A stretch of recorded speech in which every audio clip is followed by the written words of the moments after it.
To me, misogyny is a deeply ingrained prejudice towards women and female presenting people. Misogyny is the policing arm of the patriarchy. And it manifests in so many aspects of our lives. The idea of power abuse. An unexplained bias that deliberately places men above every other gender. I first remember being sexualised from a very young age. It was when I was maybe 12, 13. 10.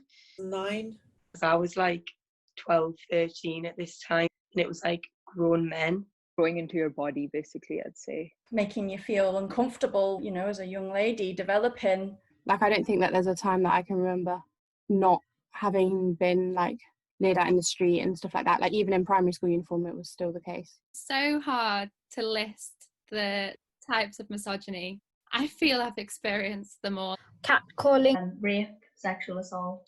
He literally just groped me. Harassment on public transport. I've had pictures taken up my skirt. Sexually explicit language, yes. Threatening, aggressive, intimidating behaviour, yes. Indecent exposure, yes. Unwanted sexual advances, yes. Online abuse, yes. I was saying that I had a girlfriend, and then boys were like, oh, even better. And he was making me very aware that he could get in my space. And to say that I would call the police, he said, that's okay, go ahead, do it. And he started apologising, but I could see that he's apologising for getting caught. He wasn't sorry that he did that. No place in Newcastle has been shy of misogynistic microaggressions. In the workplace. Often being asked if my work was my own. I have to be my job all the time to be taken seriously. Yeah, only ever listen to a smart woman if she was also attractive. Patients tend to call my male counterpart doctor if they call me pet, love, flower, hun. In geography class, our teacher wore a tight skirt one day and the boys were dropping things and asking her to pick them up. A lot of people can say that there's not a particular space unless it's designated as a safe space that they can say they haven't experienced misogyny. I've experienced it on Northumberland Street. Quayside, centre of town.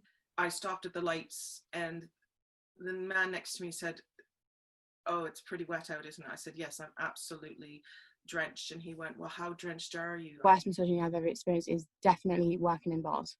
100%. In all the clubs I've been to, I've probably been like groped or like hit on in like a pretty aggressive way. My drink was spiked. I'm like, well, I'm on a night out, of course somebody's going to grope me. Somebody come up from behind and put his arm around me. It's kind of hilarious because he was obviously harassing me. But when I turned around and he saw how old I was, he withdrew his arm. And he turned the corner and started filming me while I was trying to buy my underwear. I think it can happen like anywhere, and it doesn't matter where it happens, it just happens. When you tell people what happens, unless you're in that situation or you've experienced it, people don't understand. Like, how did it make me feel? Like that. I felt very alone at times. Leaves a nasty sort of feeling.